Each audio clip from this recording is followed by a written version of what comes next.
Olá pessoal, bem-vindos ao Além do Direito, esse canal onde você encontra as melhores dicas sobre direitos humanos, direito penal e metodologia. De hoje nós vamos falar sobre o movimento Modernidade e Colonialidade. Eu fiz um vídeo há um tempo atrás que eu vou deixar assinalado aqui para vocês sobre epistemologias do Sul e muitos de vocês me pediram para fazer um novo vídeo sobre esse movimento Modernidade e Colonialidade. Então, aqui está para vocês. Se vocês gostaram, curte esse vídeo e indica para os seus amigos. Bom, pessoal, eu sou a professora Daniele Maia e hoje nós vamos trabalhar um pouco sobre o movimento Modernidade e Colonialidade. Nós temos vários representantes desse movimento, como Aníbal Quijano, Ramon Grossfogel, Walter Mignolo, Catherine Walsh, Henrique Dussel, todos eles são representantes desse movimento Modernidade e Colonialidade. É um movimento que busca um olhar para os países periféricos, para a América Latina ou países africanos, por exemplo. Esses autores que eu falei trabalham mais com a perspectiva latino-americana. Esse movimento, ele foca muito na questão do constitucionalismo latino-americano, da pátria mama. O Aníbal Quijano, ele fala, por exemplo, que o conceito de raça é um conceito que era inexistente até a chegada dos europeus aqui na América Latina. Foi a partir dessa chegada que o conceito de raça passou a ser cunhado. E ele não foi inicialmente atribuído aos negros, não. Ele foi primeiro atribuído aos indígenas e depois aos negros. E a gente tem essa chegada deles aqui como uma diferenciação entre a parcela da humanidade que é superior, que seriam os europeus, e a parcela que é inferior.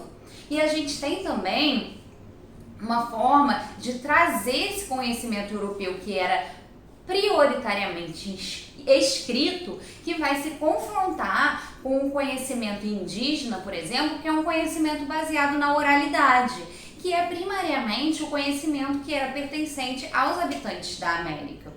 A gente tem uma desvalorização dessa oralidade ao longo do tempo e a gente percebe isso até hoje. Trabalhos acadêmicos, por exemplo, quando você vai citar determinado conteúdo, você deve primar por um conhecimento escrito. Ou seja, eu estou fazendo esse vídeo sobre modernidade e colonialidade. Você poderia citar no seu trabalho acadêmico esse vídeo. A norma da ABNT 6023 nos ensina como citar de forma correta um vídeo de YouTube.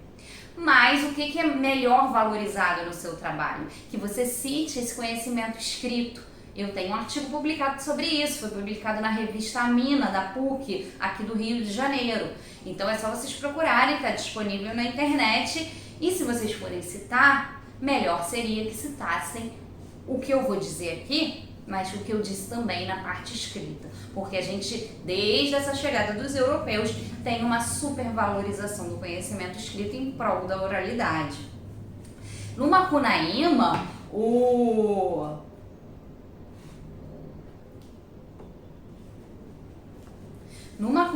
aquele livro clássico do modernismo brasileiro, problematiza um pouco isso. No final do livro, quando a gente vê que o Macunaíma conta a história de vida toda dele pro papagaio, e depois que ele falece, tô dando um spoiler do livro para quem não leu, é o papagaio que conta essa história para quem vai escrever o livro.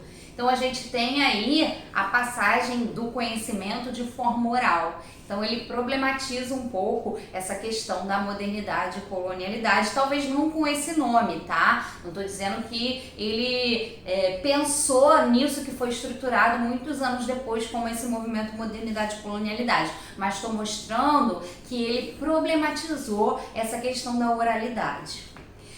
Esse movimento, ele foca muito na pátria mama, como eu falei, no constitucionalismo latino-americano. A gente tem na Bolívia, por exemplo, uma constituição plurinacional da Bolívia. Por que plurinacional? Porque ela reconhece os vários conceitos de nação dentro daquele país. Quando a gente teve nossa Constituinte de 88, o Ailton Krenak, um grande representante do povo indígena, ele fez um discurso muito famoso em que ele pintou o rosto dele de preto, está até disponível no YouTube para quem quiser ver. Nesse discurso ele fala que ele está lutando pelos direitos dos povos indígenas, que ele está sendo ali a voz desses povos e que ele gostaria muito que a Constituição de 88 positivasse direitos dos povos indígenas, como foi efetivamente feito.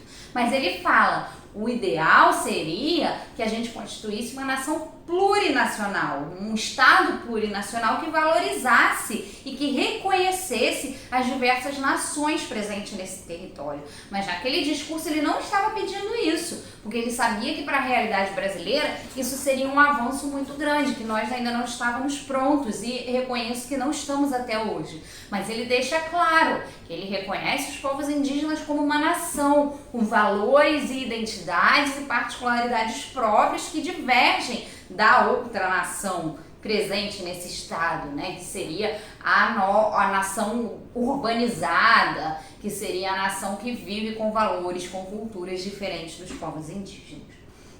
A gente tem também alguns reconhecimentos dessa diferenciação. A gente pode apontar o Boeing 1907 da Gol, que caiu na tribo indígena Kayapó e caiu numa região muito extensa, e os destroços até hoje estão lá, porque financeiramente é muito custoso retirar isso. Só que os indígenas, eles têm uma relação espiritual com a terra.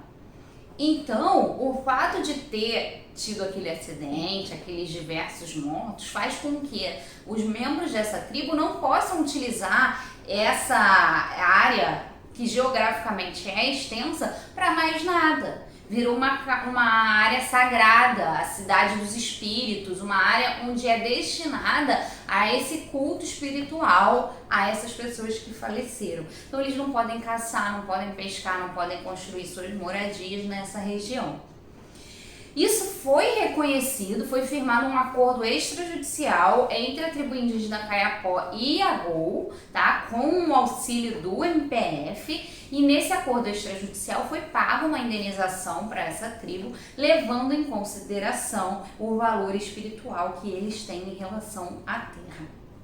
Então vejam que esse movimento modernidade e colonialidade visa resgatar esses valores latino-americanos, esse tipo de conhecimento formado e criado aqui em prol do conhecimento europeu, cartesiano, aquela ideia de que o conhecimento tem que ser sempre escrito e que o conhecimento oral ele não poderia ser considerado ciência. Essa é a chave desse movimento modernidade e colonialidade. Então, se você ficou curioso, eu vou deixar indicado de novo o meu vídeo sobre epistemologias do Sul, porque complementa bastante esse vídeo aqui. E se vocês quiserem saber mais alguma coisa, deixe um comentário. Se quiserem um outro vídeo com alguma particularidade, é só deixar aí que eu respondo para vocês. E se esse conteúdo te interessou, eu te peço que curta o vídeo e ajude o nosso canal a crescer.